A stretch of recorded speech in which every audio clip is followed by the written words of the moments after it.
ministre. Nous en venons à la discussion générale et la parole le groupe radical, républicain, démocrate et progressiste et au président Roger Gérard Schwarzenberg pour 10 minutes.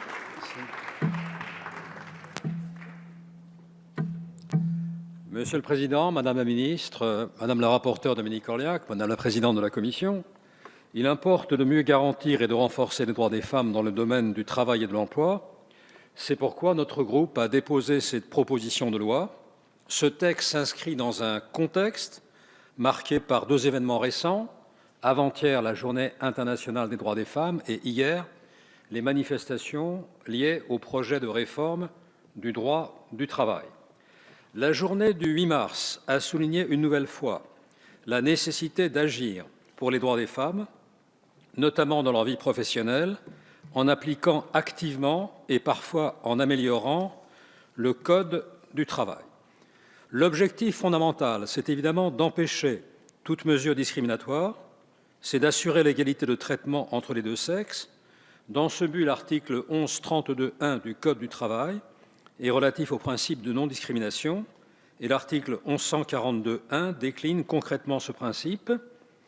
Le deuxièmement de cet article interdit le refus d'embaucher une personne ou la résiliation du contrat de travail d'un salarié en considération, dit le texte, en considération du sexe, de la situation de famille ou de la grossesse.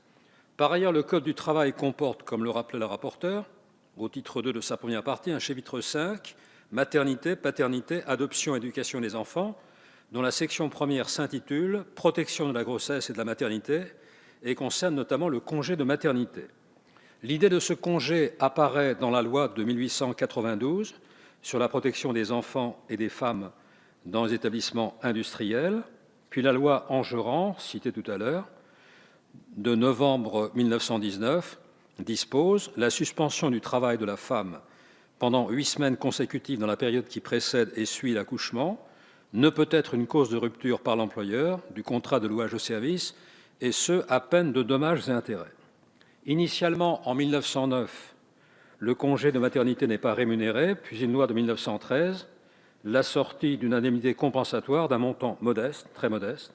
Enfin, en 1928, la loi sur les assurances sociales accorde aux femmes salariées un congé de 8 semaines, indemnisé à hauteur d'un demi-salaire dans le secteur privé et à taux plein dans le secteur public, dans la fonction publique en tout cas. Seconde période de réforme en 1945, le congé de maternité qui était de 8 semaines est porté à 12 semaines, mais reste indemnisé à 50%. Enfin, en 1971, ce qui est relativement récent, ce congé est indemnisé à 84% ou à 100% du salaire. Aujourd'hui, la durée du congé de maternité est, on le sait, de 16 semaines. L'article 1225.4 du Code du travail organise la protection de ce congé dans les termes suivants.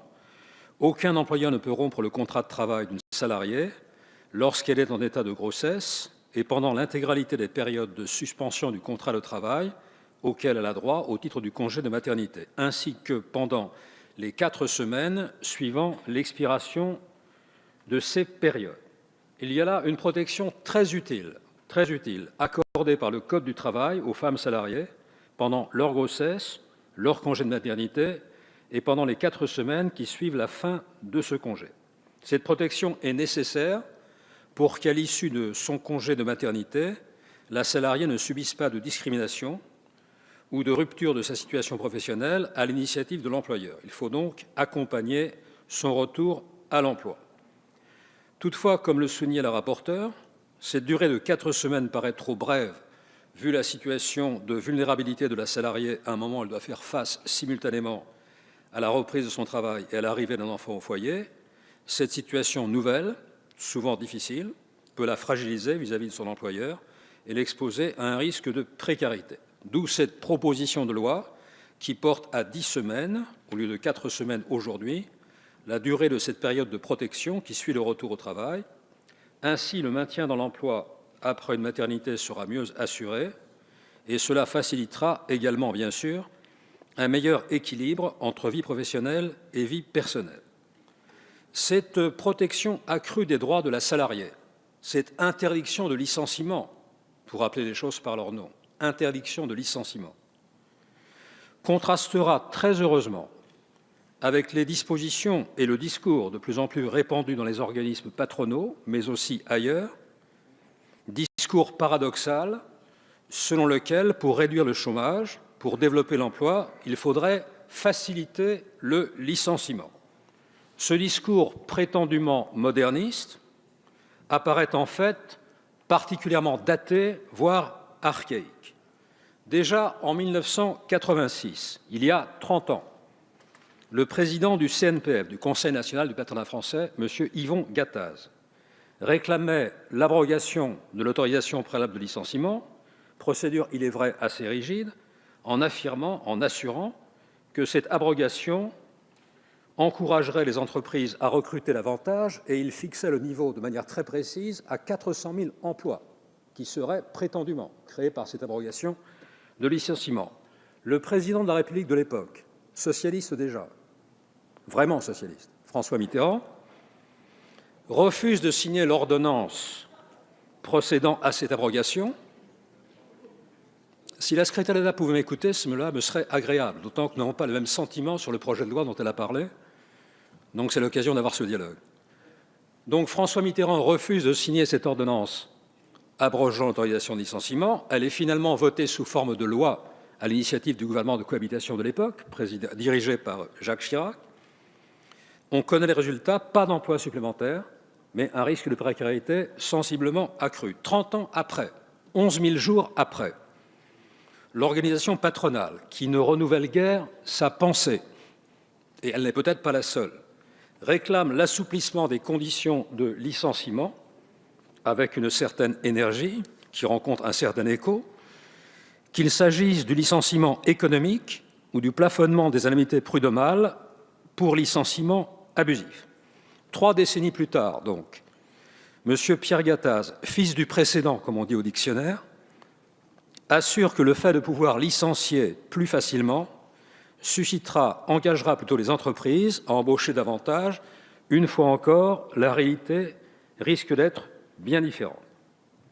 Contrairement à cette analyse, proche du sophisme, cette proposition de loi, présentée par notre groupe, renforce la protection des femmes salariées contre le risque de licenciement. Je remercie vivement Myriam El Khomri qui a accepté de soutenir cette proposition de loi. La ministre s'inscrit ainsi dans la tradition qui a fondé la création de ce ministère du Travail, quand Georges Clemenceau, radical, crée le ministère du Travail, quand il le confie à René Viviani, socialiste, c'est évidemment pour protéger les salariés et non pour un objectif contraire. En définitive, on le sait bien, le Code du travail constitue le socle des droits des salariés, son application ou son amélioration joue un rôle essentiel pour leur protection. La raison d'être de la législation du travail, c'est d'assurer le respect des droits fondamentaux du salarié, c'est-à-dire le respect de la dignité de la personne humaine au travail. Cette dimension éthique inspire en particulier le principe de non-discrimination entre les sexes, au moment où des dispositions importantes du Code du travail pourraient être remises en cause. Il est important de le conforter, au moins sur ce point, la protection des femmes salariées contre le risque de licenciement. L'enjeu, c'est de contribuer à garantir les droits des femmes dans leur vie professionnelle, pour que l'égalité des carrières progresse véritablement, pour que l'égalité homme-femme ne soit plus seulement un objectif mais une réalité. Le préambule de la Constitution de 1946 disposait, je le cite, « La loi garantit à la femme dans tous les domaines des droits égaux à ceux de l'homme. 70 ans après, il est temps, grand temps, de mettre ce principe pleinement en pratique. »